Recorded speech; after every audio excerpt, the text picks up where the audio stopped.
Welcome to the Bedrock Way Podcast, where we're changing the habits of yesterday by creating the new healthcare reality of tomorrow. And Jonathan, do we have a treat for our listeners today? And one of the things that I want to highlight for our audience and for our listeners is the fact that we are a healthcare disruptor podcast. We are not a podcast that has guests that everyone else has, or guests that say the same thing that everybody else does. I always say some of the podcasts that I listen to seem to be echo chambers and where people market to themselves. I want this podcast to be a voice. I want this podcast to be a platform about any particular vendor, partner, provider that makes their home senior living, makes their home healthcare, makes their home medicine, but quite frankly, Jonathan, makes healthcare better. And I think this day and age, and we talk about this all the time, and I think my audience will hear me say this all the time, the future of healthcare and medicine is in the hands of those that can integrate two things, technology and biology. AI has become in the 21st century what electricity was in the 20th century. It's everywhere. So you either have to adapt, adopt, and execute, or you're going to get left behind. So I met Ryan a couple of months ago now at a conference. I believe it was the ASHA conference down in Miami.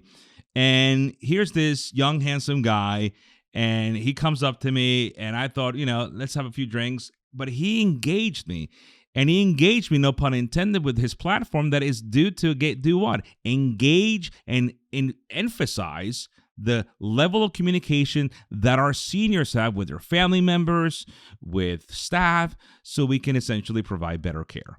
And I said to him, this is essentially a perfect topic for the podcast. Why? Because we're on the heels of the post-pandemic world where we inherited the most deleterious and the most highly acute resident, but we also are dealing with a tremendous amount of damage control and public relations nightmare where we still have the reputation in senior living that we let down our seniors, that access to their family was not great.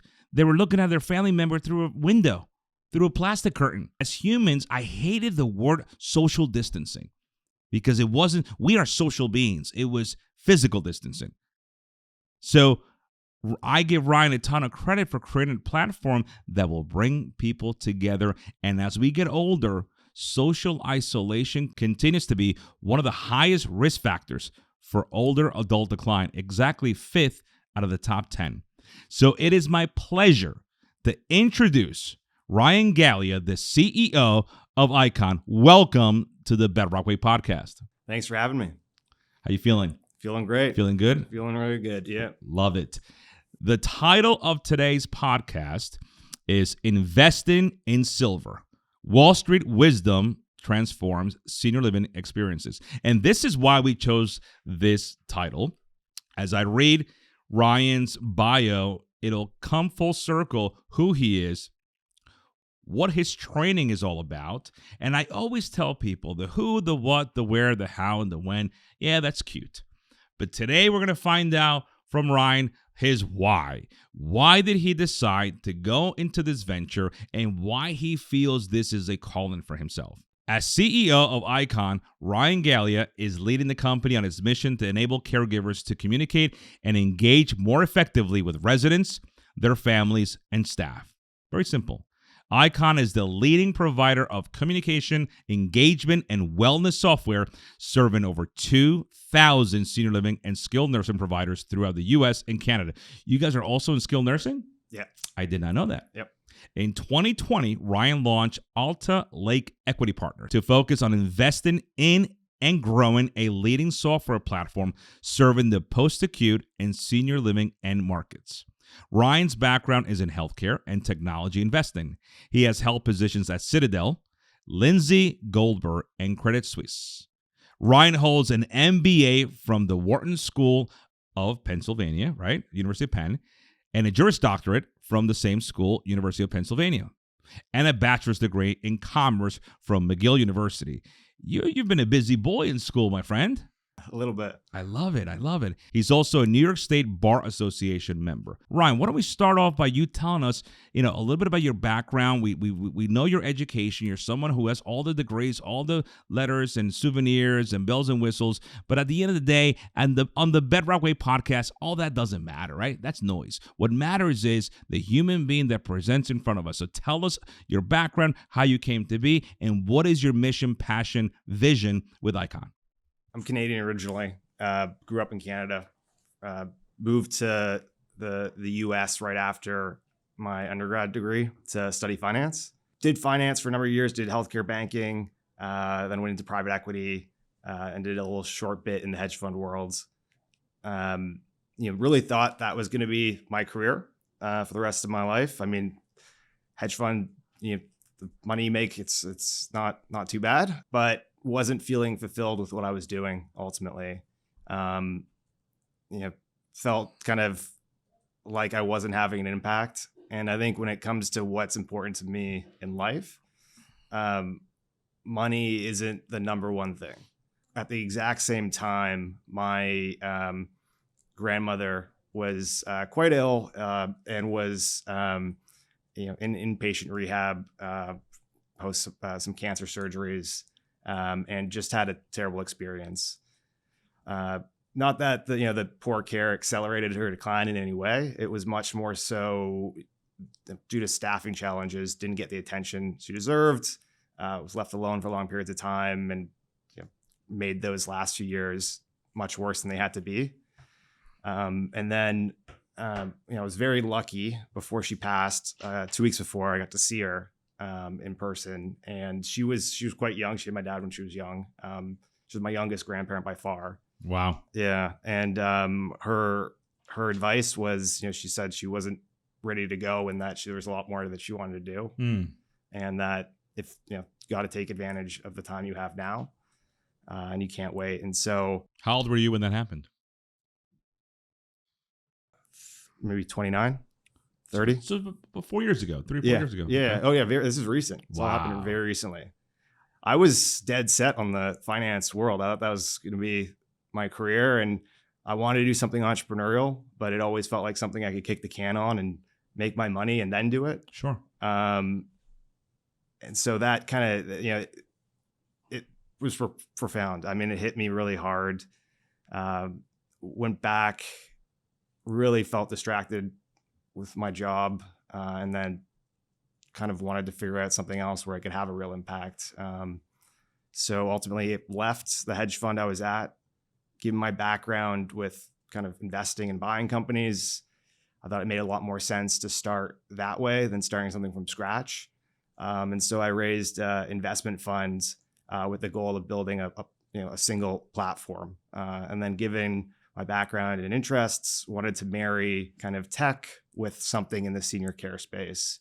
And so looked for about a year, looked at a bunch of different companies, ultimately found the first business, a company called VoiceFriend, which was a communication platform focused on everything from staff to resident family communication through skilled nursing down to independent living. Literally, I think 2 months after that, we got introduced to a company called Caremerge. Their investors were looking to exit. It was a pretty complementary portfolio to what we were doing already. And so we acquired Caremerge about 8 months later.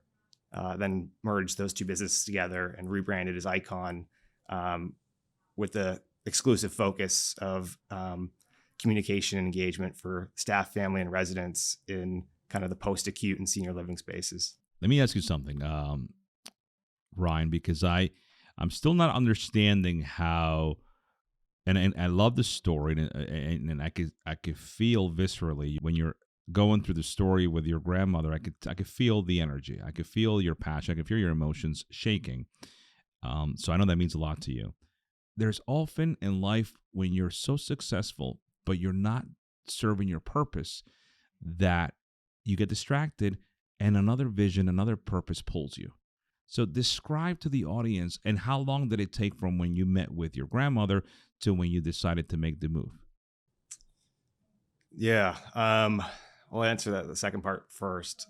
I think it was about 3 or 4 months of me kind of collecting my thoughts to figure out what I wanted to do. I don't think I ever really had a passion for finance per se. As you could tell from my resume, a bit of an overachiever at times. And that path was almost, in a sense, dictated. Like if you wanted to do well, that was the way you would go. And so I kind of checked all the boxes. And we used to joke about it in finance. We kind of called it the escalator, and everyone's just on this path and you don't really get off of it, because the more you go, the more money you make, and why would you stop? Sure. So it was definitely not a decision I took lightly. It was scary. I was throwing a lot away. This is a crazy story, but literally the day I quit and I went to open a bank account for the business I was starting, I went to a Wells Fargo branch, and to get the account open, I had to sit with a teller and go through my documents and career, or what I was doing. And he said, "Okay, why are you opening a business account?" I said, "You work at Citadel." And I'm like, "No, I quit yesterday. I'm opening a bank account because I'm trying to start a business." And he's like, "You quit Citadel? Why would you do that?" And I would literally at this point too, I mean, I made the decision, I committed to it, but it was still super raw. And I just remember him saying that. Second guess yourself, like, whoa, what the hell? I was like, what the hell have I just done? Because this is the job everyone wanted, especially if you're in the finance world. I mean, Citadel, Ken Griffin, he's the man. He's brilliant, and that's where you wanted to be. Sure.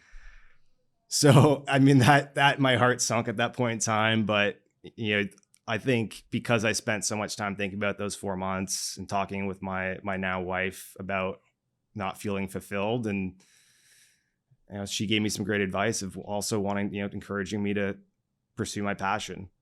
So that was a tough moment, but I had that foundation, so I was able to kind of continue. What were your coworkers telling you at the time? Were they telling you you're also equally insane?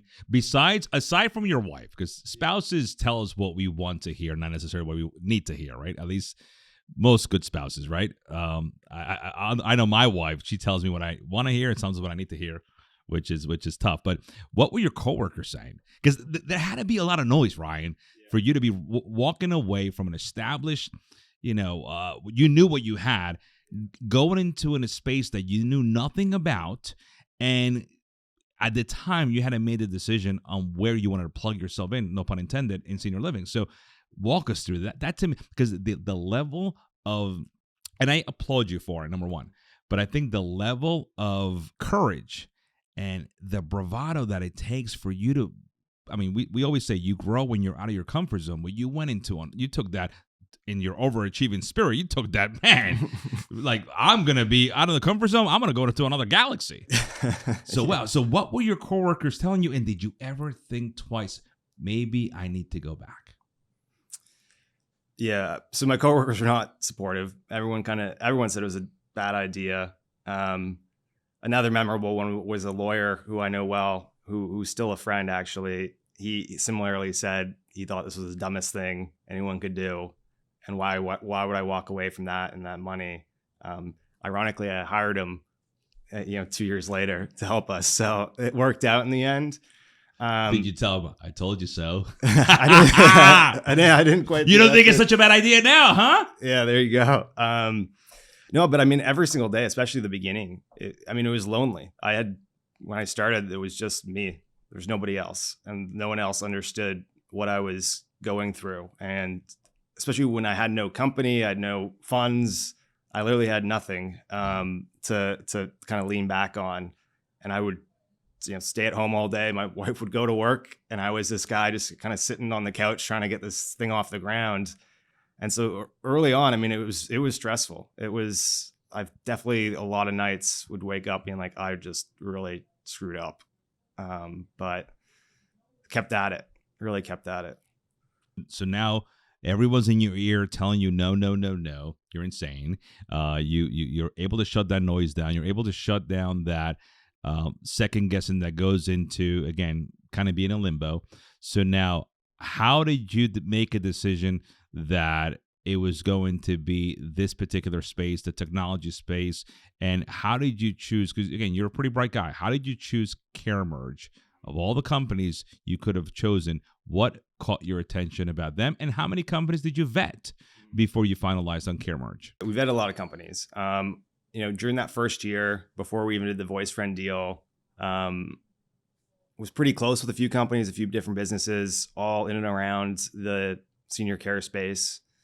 Lost them for various reasons. Either I walked away or somebody came in at the last minute and paid a lot more money than I could pay. Sure.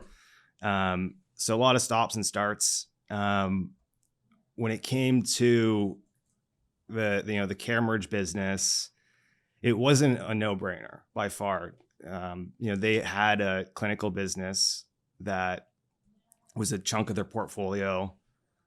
That market was one I didn't really want to be in because I knew it was a lot more saturated. And I didn't have much know-how in that space. And I thought it required a bit more expertise, particularly on the care side. So not a no-brainer, but they had a really good team.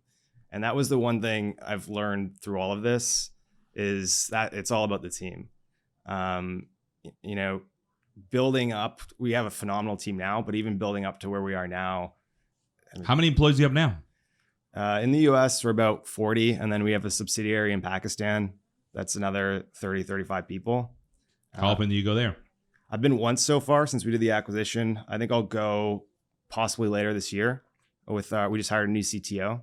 So I might take him, show him the ropes. That was another big reason that we liked the company was they had this great dedicated offshore team. That's really rare. Usually people are using contractors or kind of, pay for hire. Sure.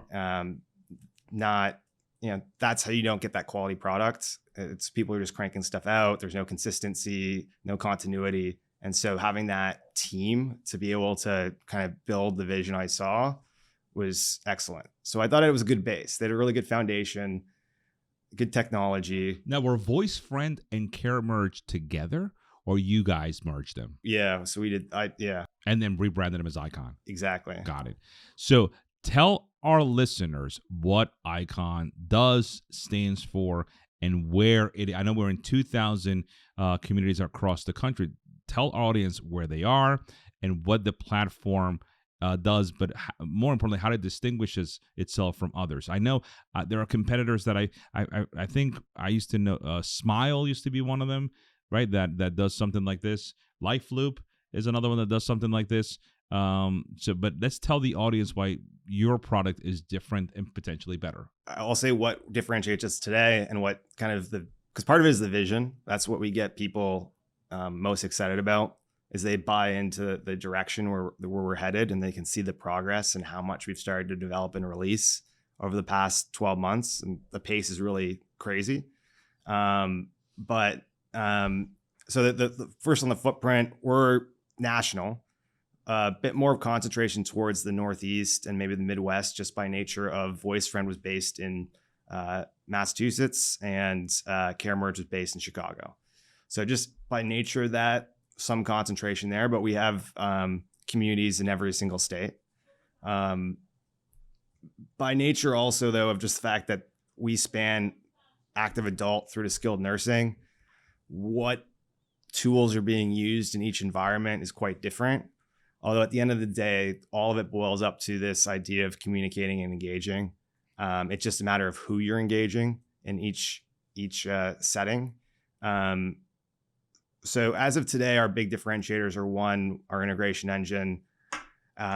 This industry was quite behind in terms of centralizing their data. Everything was really siloed, and you lose the value of the insights and automation and time savings that you can get when everything's flowing back and forth between your systems. So let's tell the audience what that means, because that all sounds nice and dandy, but to the lay person, it doesn't sound right. So I'm going to paraphrase it a little bit, and then you correct me if I'm wrong.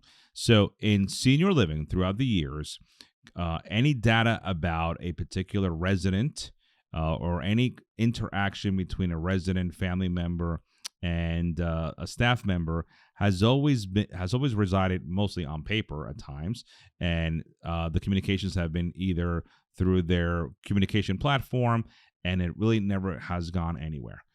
So you're creating a platform that integrates everything, the information can actually be used and acted on, more expediently than just messages that go nowhere.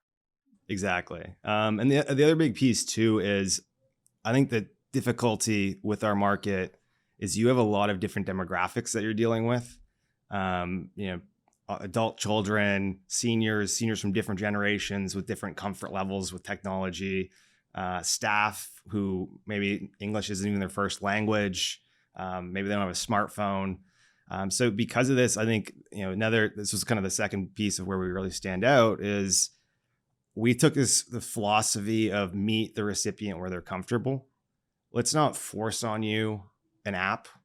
Obviously by far the best experience, the most robust experience that you're going to get with our platform is through the app, but not everyone's there and we don't want to force you to go there. And so you can create content and communication once in our platform and send it to any channel where someone likes to get their information. And we track their preference. So we know where they like to get it. And so it'll know when you click, say we're sending some sort of, in the simplest form, maybe it's just an announcement. Sure. Let's keep it simple. You send the announcement, it knows that Susie likes to get old school phone calls for her information. Joe likes to get it through his TV, and Jill likes to look in the app. Seriously? Yeah. Can it be done like, let's say I love to do Facebook? Can it go right to? You can post to Facebook. Really? Yeah.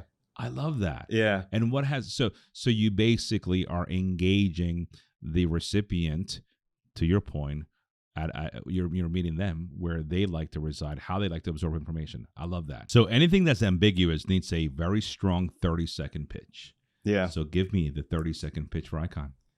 Well, it depends. Who are you in this setting? Are you an operator? Are you? So I'm a prospective CEO of a senior living conglomerate. I have 35 buildings. I've had the same system for the last 20 years. And, I am comfortable because this is the way I've always done it. I say that it works. And you're going to tell me why I should uproot my current partner and go with you. Our philosophy is we think of it as a feedback loop. We talked about giving you these tools to communicate and engage. And that's what all of our competitors do as well. They give you these tools, but that's only one part of the puzzle.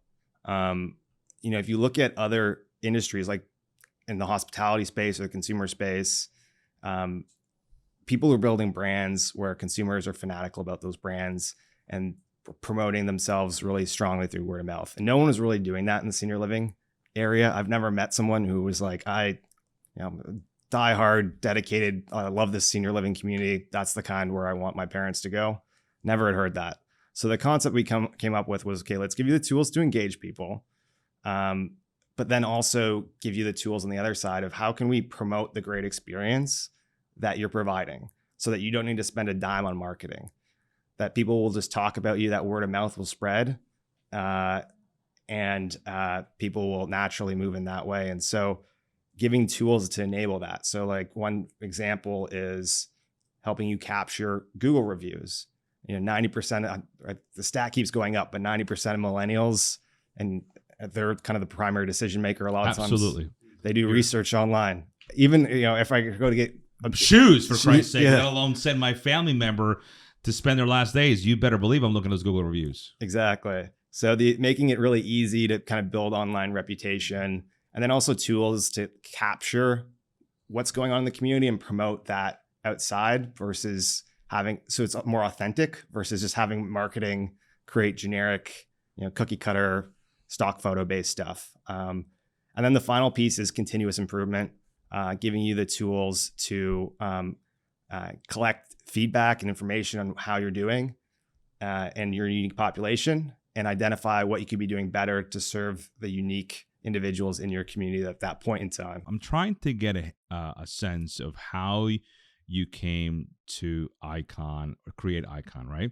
And the fact that it's a communication engagement tool to enhance the communication of seniors during the most vulnerable time with their family members. Is there a deep-rooted reasoning within you that feels guilt for your grandmother? and perhaps you didn't have access to communicate with her as much as you wanted to because she did pass young. You were Mr. Achiever going all over the universe getting all these educations. Is there a deep-rooted guilt and regret that maybe you could have had better communication with your grandmother, and that this will allow other people to not have the guilt and the regret that you possibly have?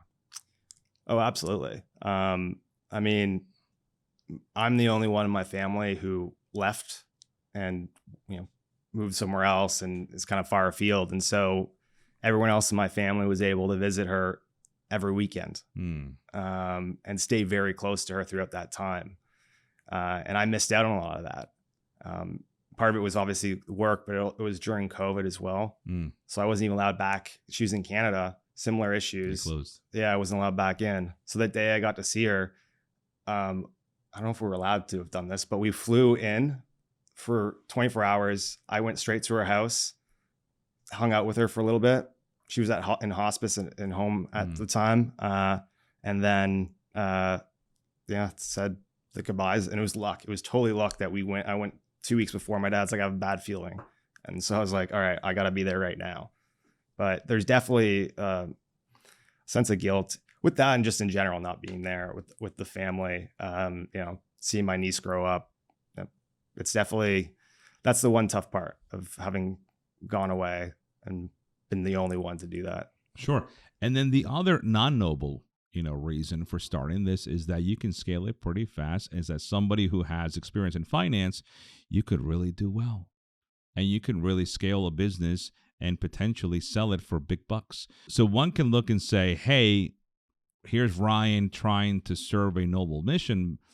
But the other person can say, this guy can really kill it in an industry that you said it yourself has been really archaic and behind the times in regards to this. Because if you've been able to, again, put your business in 2,000 communities, or I know you did an acquisition, but if it takes you 8 weeks to implement a 3,000 resident structure, you can really impose big time, and fast. So the other school of thought is, man, here's this guy, and he's probably going to put all his systems in every community, and then he's going to sell it and go out into and retire or leave the industry. Because again, you do have that guilt of not being there. And I know that's something else that pulls at your heartstrings. So I also go back to what you said at the beginning. People engage with people. People engage with people who they love, respect, and build an affinity for. So have you thought, and I know it's maybe premature, have you thought, and you said you were going to tell me the bigger plan, have you thought of what that bigger plan is? Is it to establish a legacy which allows you to preclude others from having your experience with family members? Or is bigger plan to, do that, but at the same time, make sure that you are able to monetize and cash out from an incredible opportunity in an industry that is ripe for the taking? There definitely is opportunity in this market. Part of how I funded this was getting investors and getting their buy-in. And so I had to marry opportunity with passion. And so the 100% that is there. Ultimately though, my plan is going back to the investors though, the reason I chose kind of the group I did was they're not the kind that force you to exit at some point in time. They really allow you to drive, which is unique, I think, in the investor world. Coming from private equity, we would say we wouldn't do this, but after 4 years, if we hadn't sold it yet, we would be looking at trying to find buyers because we had people we were accountable to and we had to exit. Uniquely, this group's not like that. A lot of them are kind of more high net worth individuals who want to kind of help young entrepreneurs like myself. And so a group that I felt aligned with what we're doing. Ultimately I plan to be involved as long as I can have an impact. I'm sure the day will come when it's very clear to me that we're not able to continue to provide the value as an independent business. I'm sure of it. It's the world, it's like how all these businesses work.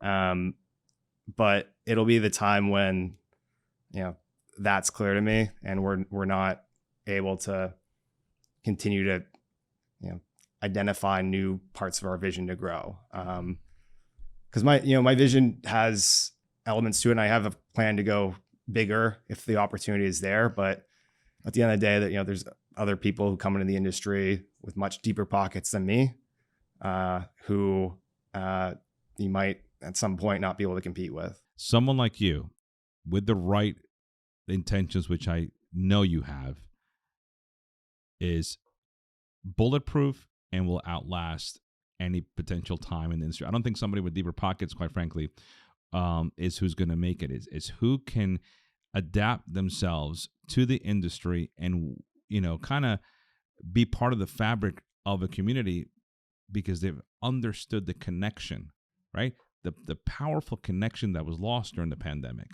right? And you were kind of one of the unfortunate, you were on the other side of it, right? Because you were struggling to connect with your grandmother at the time. What's your grandmother's name, by the way? What was her? Frances.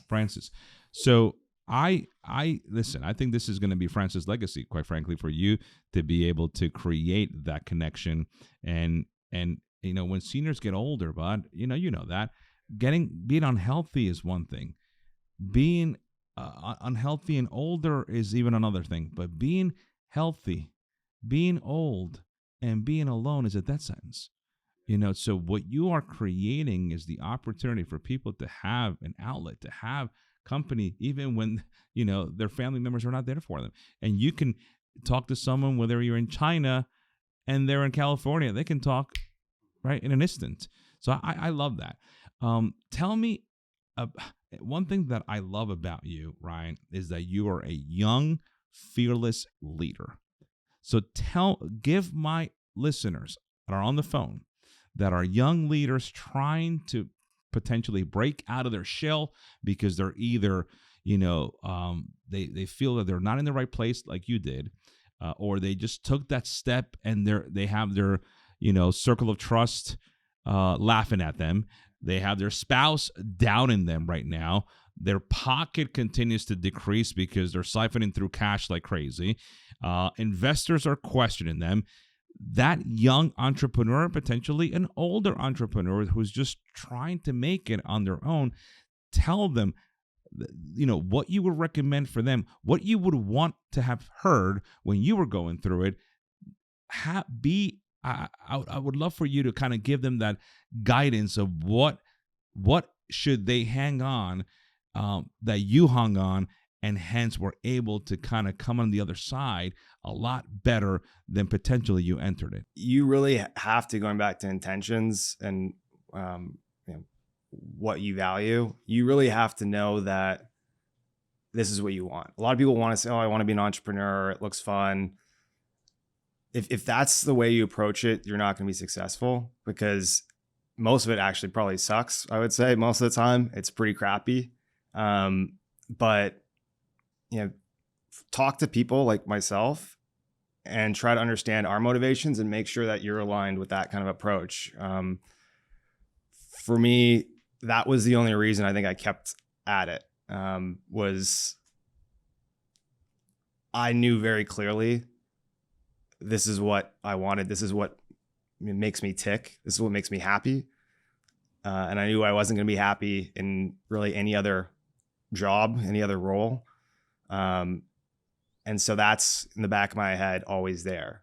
And so I wasn't. And has that itch been scratched? Has that emptiness been filled? That when you met with Mrs. Frances, and you kind of had that distraction and that magnetism pulling you away from Citadel, do you feel that it has resided? 100%, no doubt about it. And how quickly thereafter? It's kind of, waves, I would say. So, initially you have this quick high for the first 30 days. You're excited. You're waking up every morning bright and early, with all these ideas. And then you have the first setback, and then a bunch more setbacks. And then you're in a bit of a lull. But then you keep at it, you keep going, and you start seeing successes, and that motivates you to go further and do the next thing. So, at the end of the day, I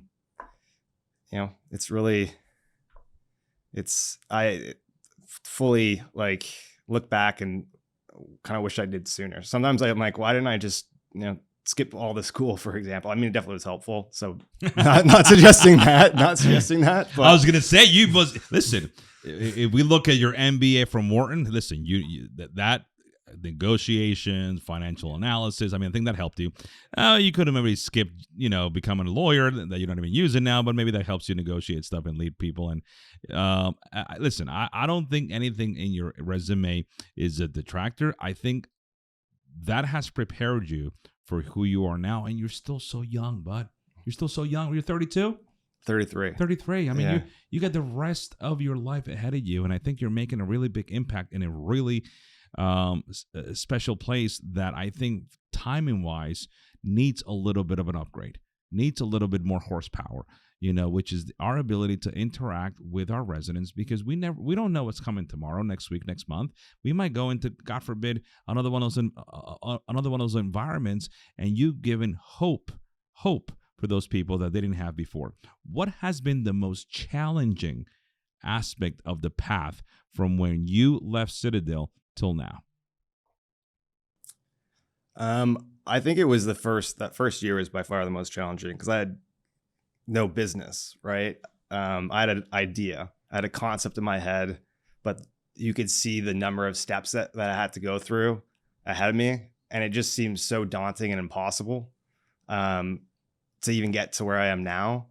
And I had no one to do it with. It was just me. So that first year was really, really tough. A lot of anxiety, just working nonstop, not because I had stuff to do, just because I felt like I had to be doing something to keep things moving.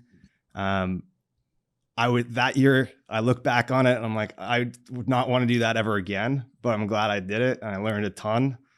But yeah, it really sucked. From a financial standpoint, how close were you to running out of money? I'm pretty frugal. So I budgeted a decent amount. So I was fine. Probably had another year I could have gone. Okay. But I just felt like I was under the gun constantly.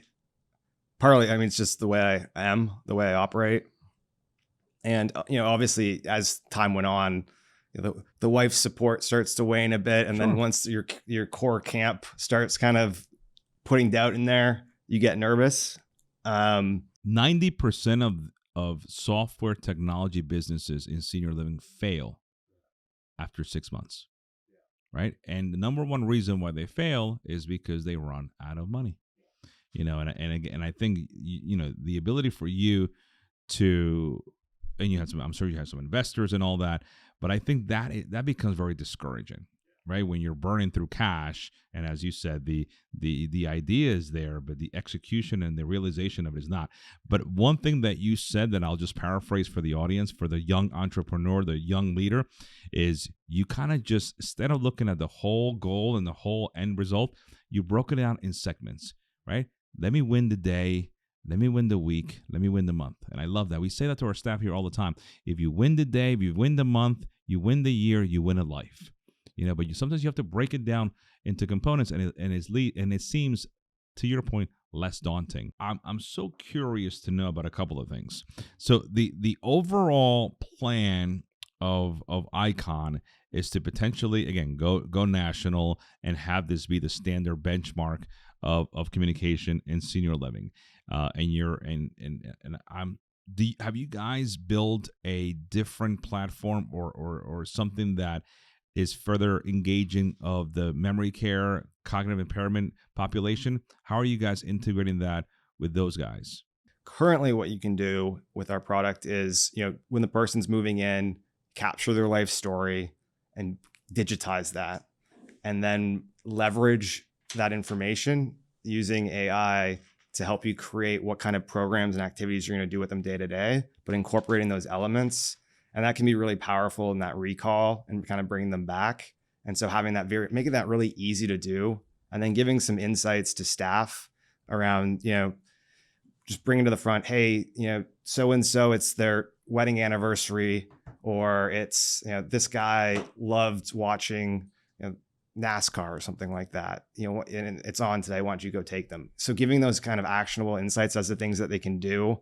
I think, it's a powerful way, just getting that recall, getting that impact. Beyond that though, we played around with the idea of getting more into the content space. That's a very big area where there's a lot of interesting people doing some really cool stuff.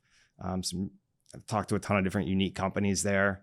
Because we still have the ability, if we find something, to do acquisition as well if there's a good partner out there, but haven't found the right mix of something that, if we're doing that, we want to do it right, and we have to have the data to show this actually moves the needle. Sure. And so I think that we just haven't seen what that is yet. How many times did an operator or a decision maker come to you and say, but you don't know our business, you don't know our industry, or I need to see more proof of concept before I let you into my buildings? Did that ever happen? Because listen, the reason I'm asking is this. I'm asking because senior living is one of those industries that is affected by the detrimental, counterintuitive philosophy of this is how we've always done it. Right? They're very, very rigid. They're very, very archaic. I used the word fossilized a couple of times today because they think that there's only one way to do it. And you are, in all intents and purposes, a disruptor to the senior living industry because you're bringing in a different perspective. You're bringing in a personal perspective, personal anecdotal perspective, but you're also making this a very viable business that potentially can springboard you to acquire more businesses to potentially cure maybe or solve more problems for senior living that I think needs help in solving more problems. So has there anyone interfaced with you in the time? It could have been sometimes an old school nurse, an old school operator that can say, hey kid, thank you, but I need to see more before I think that, because this seems like it's a flash in the pan for me. I haven't seen that with anyone I've dealt with directly. I remember early on some of the stuff we'd post on social media, and you'd have a nurse comment and say something like, I don't want to, technology is scary, or, this will never work, it's too cold. I would see more of that. But with the operators in person, I've never been one to be prescriptive in how we're going to approach things. I know what I know, and I recognize my position, not knowing as much as they do.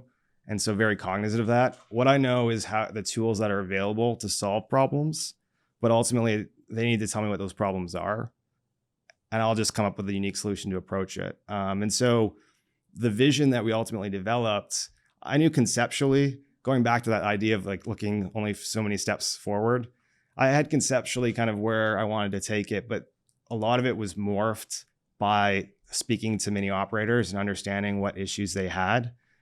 So the main thing I do is just listen. When I go in to talk to people, I'm not trying to sell you on something. I'm trying to see if I can solve a problem you have.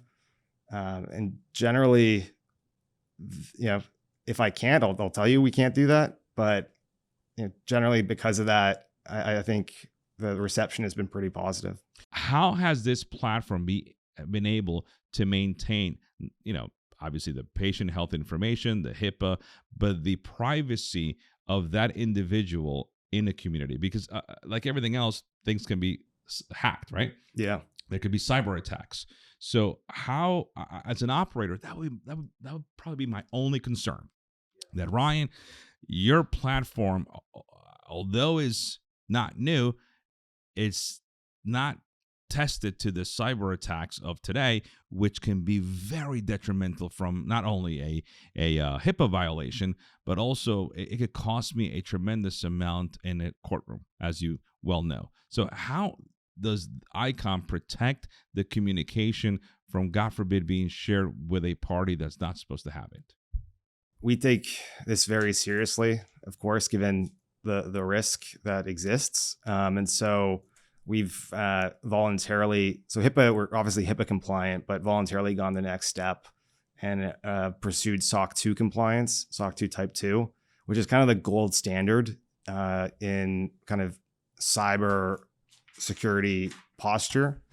And I think that, because that was we didn't have to invest in that. It definitely wasn't cheap.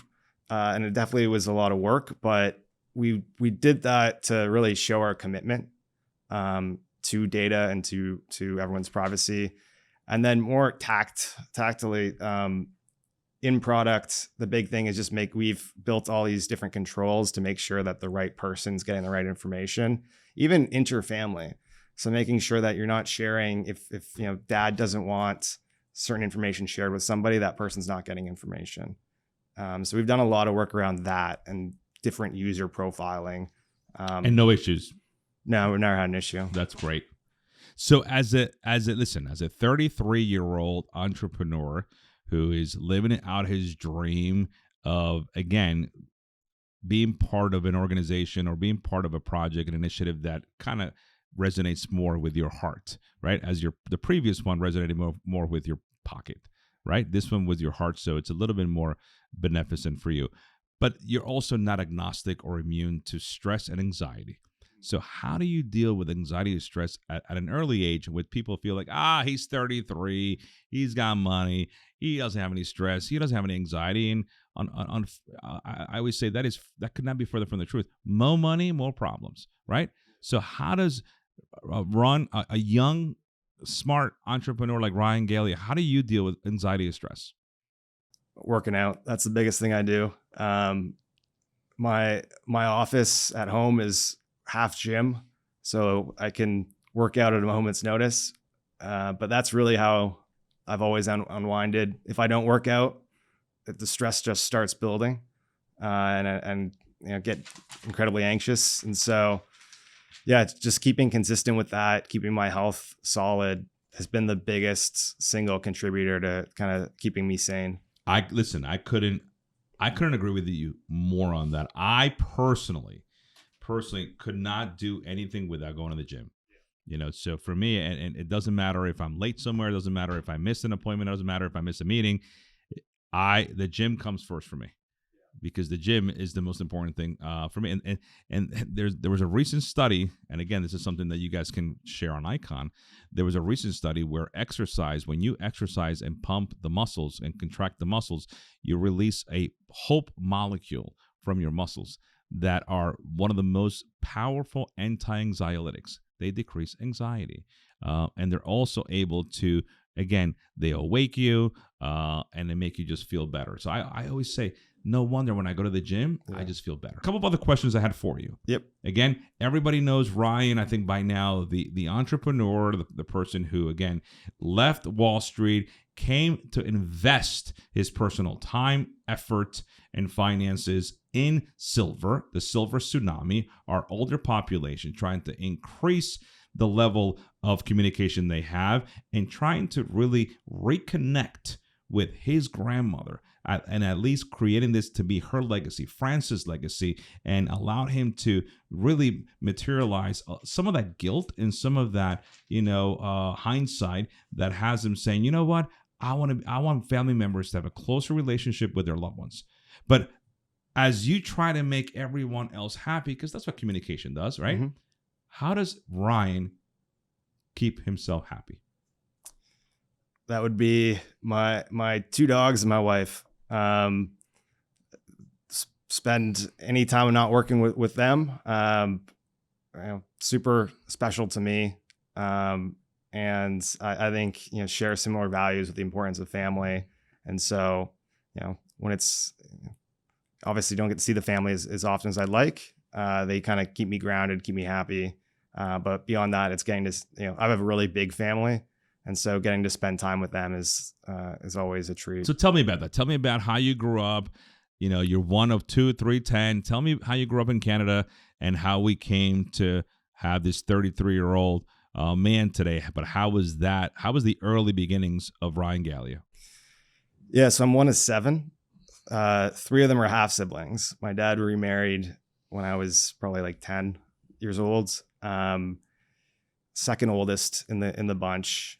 I think, and I don't know why, it'd be interesting to think about it a bit more, but all my family members are pretty entrepreneurial in their own way.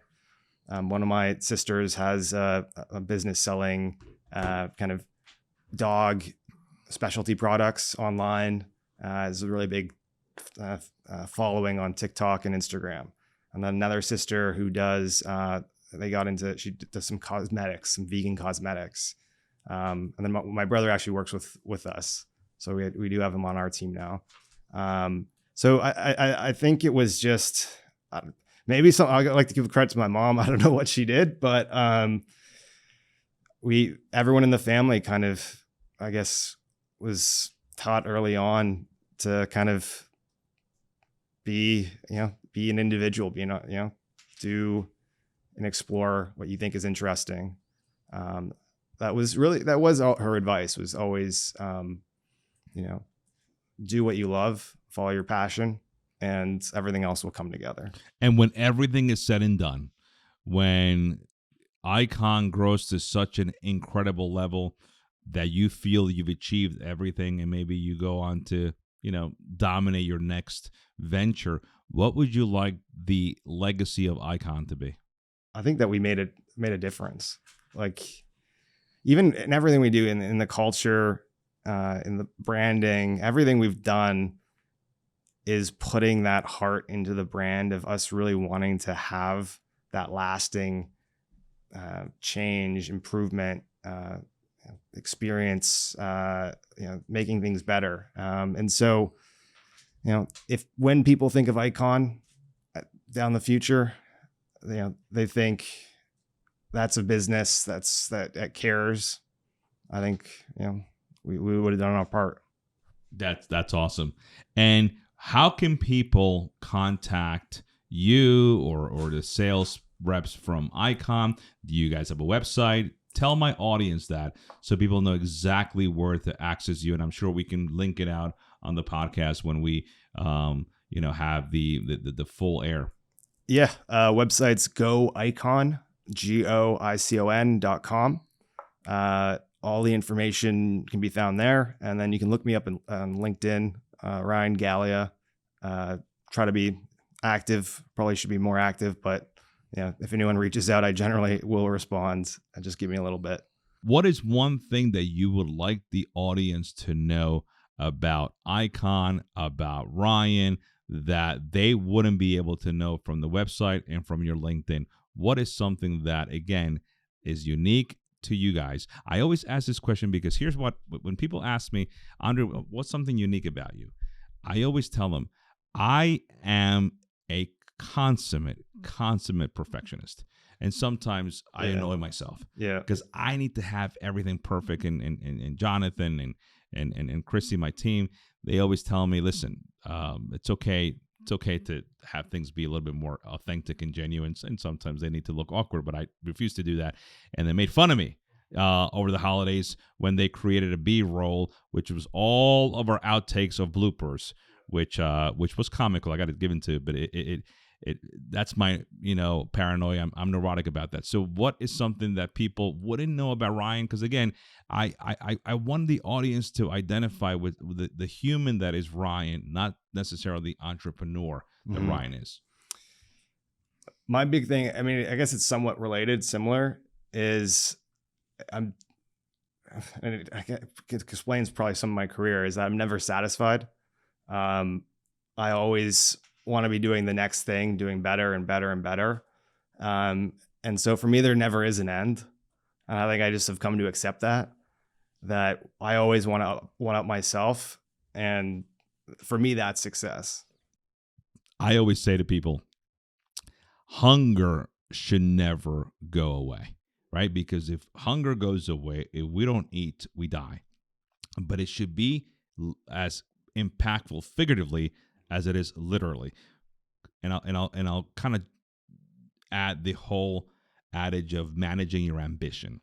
I am the same way. I have to manage my ambition a ton, because I want it now, and I want it all, and I want it often, right? And when I don't have it, I get antsy. But I think to your point, and as somebody who's a little older than you, I will give you a piece of advice.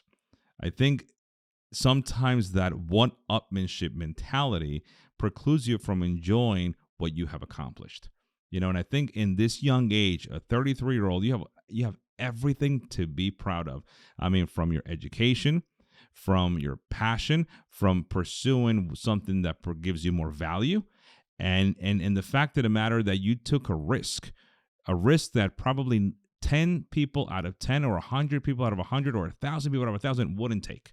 And I think that rarity and the ability for you to stand alone and stand above the crowd, quite frankly, because there was no crowd, I think speaks to who you are, right? So somebody who is genuine, somebody who is authentic, and I know you feel that you're not a good salesperson, but that is the biggest and most strongest and impactful sales pitch you can have, which is just you, and you might not be perfect and you might not know the industry, but you're going to make sure that you devour every aspect of the industry so you become the expert. But you also know that to become an expert, you have to become a student of the industry. And you're not shy about doing that. So I praise you for everything you're doing. I praise for what you're doing to our seniors. I want to make sure that you're able to grow your platform, grow your business. And everyone, I would probably implore to our audience, our listeners, if you are operating a senior living conglomerate in the United States, and you guys are international too? We're in Canada. You're in Canada. So okay. I guess, I don't know if you count that. So if you're in the Northeast, I would say in the United States and Canada, and you're looking to enhance your platform, the level of engagement, if you feel that your seniors can use a little bit more communication with their family members or even with yourselves, give Icon a try at goicon.com. Look for Ryan Galea on LinkedIn. He's one of my connections, so just look at me and then you can see Ryan as one of my connections. But it's been a pleasure to have you on the show, and I wish you lots of luck. But I think if the last couple of years are any indication how you're going to do, you're going to do amazing in this industry, and I'm glad to call you a colleague. And remember, we are changing the habits of yesterday by creating the new healthcare reality of tomorrow. Thanks so much, buddy. Yeah, thanks for having me. You. Thank you. Yeah. Awesome.